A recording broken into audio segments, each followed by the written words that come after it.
और अब बात आज की सबसे बड़ी सियासी खबर की। पीएम मोदी का एम फैक्टर।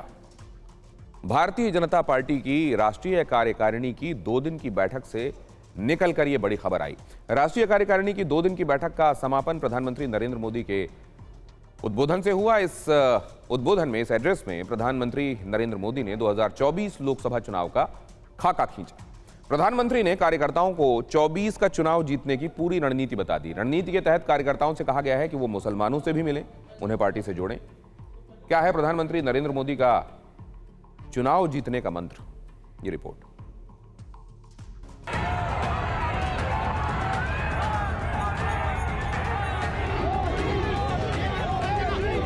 प्रधानमंत्री नरेंद्र मोदी के दिमाग में 2024 जीतने का खाका क्या है, ये उन्होंने बीजेपी की राष्ट्रीय कार्यकारिणी के समापन भाषण में क्लियर कर दिया। 24 की जीत के लिए मोदी ने कार्यकर्ताओं से समाज के आखिरी व्यक्ति तक पहुंचने को कहा। 18 से 25 साल के युवाओं को पार्टी से जोड़ने पर जोर दिया। भाजपा जोड़ो अभियान चलाने का मंत्र दिया। साथ ही पार्टी से मुसलमानों को जोड़ने की बात कही। समाज के सभी तबकों का अर्थ ये होता है कि सारे के सारे, उसमें पर्टिकुलर ये तबका या वो तबका नहीं, समाज के जितने पिछड़े हैं ये सभी को हम लोग किस प्रकार से मुख्य धारा में ला पाए, इसका प्रयास हमको करना है। प्रधानमंत्री जी हमेशा कहते हैं कि जब तक समाज के मार्जिनलाइज्ड लोग जो है वो किसी भी समाज के हो, उनको मुख्य धारा में नहीं लाएंगे, तब तक देश की विकास यात्रा अधूरी होगी। और भारतीय जनता पार्टी लगातार ये प्रयास भी कर रहा है। मोदी का फोकस पसमानदा और बोहरा मुसलमानों पर है। ट्रिपल तलाक के बाद मुसलमानों को करीब लाने की पीएम मोदी की ये दूसरी बड़ी कोशिश है।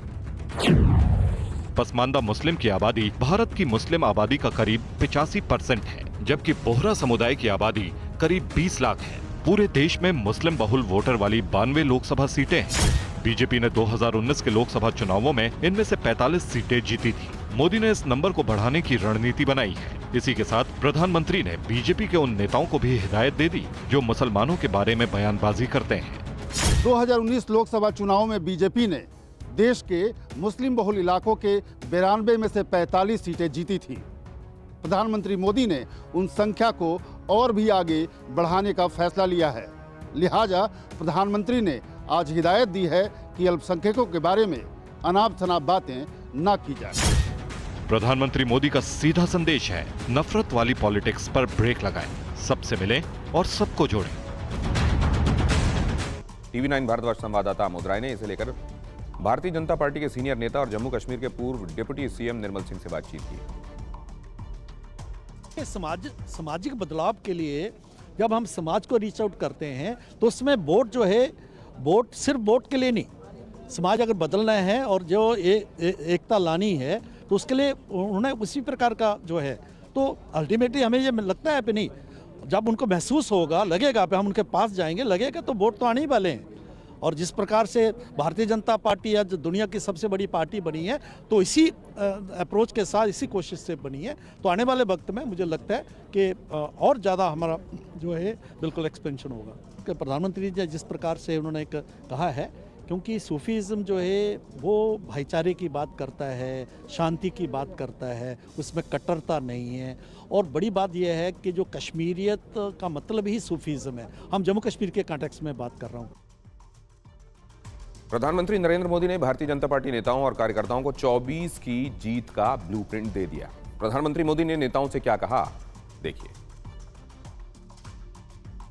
उन्होंने जो बातें कही उसमें महत्वपूर्ण यह कि भारतीय जनता पार्टी कार्यकर्ता समाज के सभी वर्गों के लोगों से मुलाकात करें। वोट मिले या ना मिले, लेकिन सभी धर्म के लोगों तक, सभी वर्गों के लोगों के पास वो जाएं। बॉर्डर पर स्थित गांव में काम करें कार्यकर्ता। चुनाव में सिर्फ 400 दिन बचे हुए हैं, सभी से मुलाकात करना शुरू करें। भाजपा जोड़ो अभियान चलाने की तैयारी। 18 से 25 साल के युवाओं को खासतौर से पार्टी से जोड़ने पर फोकस की बात। युवाओं को पिछली सरकारों के कुशासन के बारे में बताया जाए, याद बनी रहे, ऐसी कोशिश की जाए। पार्टी नेता और कार्यकर्ता बेवजह की बयानबाजी ना करें। भारतीय जनता पार्टी की राष्ट्रीय कार्यकारिणी की बैठक से एक बात पूरी तरह स्पष्ट हो गई। बीजेपी ने 2023 में होने वाले 9 राज्यों के विधानसभा चुनाव और 2024 के लोकसभा चुनाव की तैयारियां शुरू कर दी हैं। बैठक में आज भारतीय जनता पार्टी अध्यक्ष जेपी नड्डा का कार्यकाल जून 2024 तक के लिए बढ़ा दिया गया। इससे यह स्पष्ट है कि भारतीय जनता पार्टी जेपी नड्डा की अध्यक्षता में ही 2024 का लोकसभा चुनाव लड़ेगी। महामारी के कारण ये सदस्यता का हमारा अभियान समय पर हो नहीं पाया, और जब सदस्यता नहीं होती है, बूथ से राष्ट्रीय अध्यक्ष तक के बाकी के चुनाव नहीं होते हैं, तब राष्ट्रीय अध्यक्ष चुनना संवैधानिक रूप से संभव ही नहीं है। श्री जगत प्रकाश नड्डा जी को राष्ट्रीय कार्यकारिणी ने आज सर्वानुमत प्रस्ताव किया है। और रामचरितमानस पर टिप्पणी से शुरू हुआ विवाद अब बिहार में महागठबंधन की भांस बन गया है। शिक्षा मंत्री चंद्रशेखर के रामचरितमानस पर दिए बयान के बाद सियासी तूफान ऐसा उठा कि जेडीयू और आरजेडी के गठबंधन में दरारें पड़ने लगीं। दोनों पार्टियों के नेताओं के बीच में ट्विटर पर वार पलटवार होता दिखाई दिया। आरजेडी और जेडीयू में शुरू हुए वाक युद्ध के बाद सवाल ये पूछे जा रहे हैं कि क्या बिहार का गठबंधन फिर टूट जाएगा। पूरी रिपोर्ट।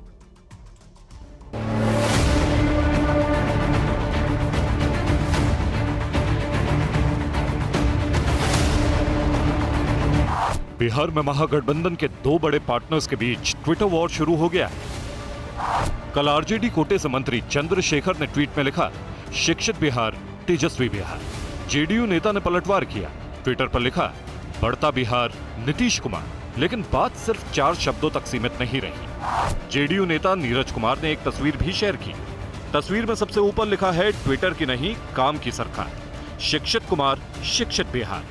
लेकिन इसके बाद जेडीयू नेता ने 2021-2022 के शिक्षा बजट की तुलना 2003-2004 के बजट से करके विवाद को आगे बढ़ा दिया। बढ़ता बिहार नीतीश कुमार जन जन की भाषा है, और यही कारण है कि नीतीश कुमार जी 17 वर्ष से राज्य के मुख्यमंत्री हैं। 2003-2004 में बिहार में आरजेडी की सरकार थी, यानी जेडीयू के तीर के निशाने पर आरजेडी थी। आरजेडी के नेता पलटवार करते, विवाद बढ़ता। इससे पहले ही तेजस्वी यादव ने मामले को संभालने की कोशिश की।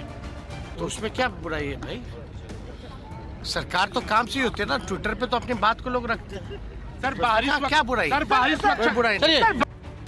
आरजेडी नेता समझ रहे हैं कि अगर सरकार चलानी है तो नीतीश के साथ चलना होगा, इसलिए कड़वी बातों पर चुप्पी साध गए हैं। आरजेडी और जेडीयू में तकरार शिक्षा मंत्री चंद्रशेखर के रामचरितमानस पर बयान से शुरू हुई थी।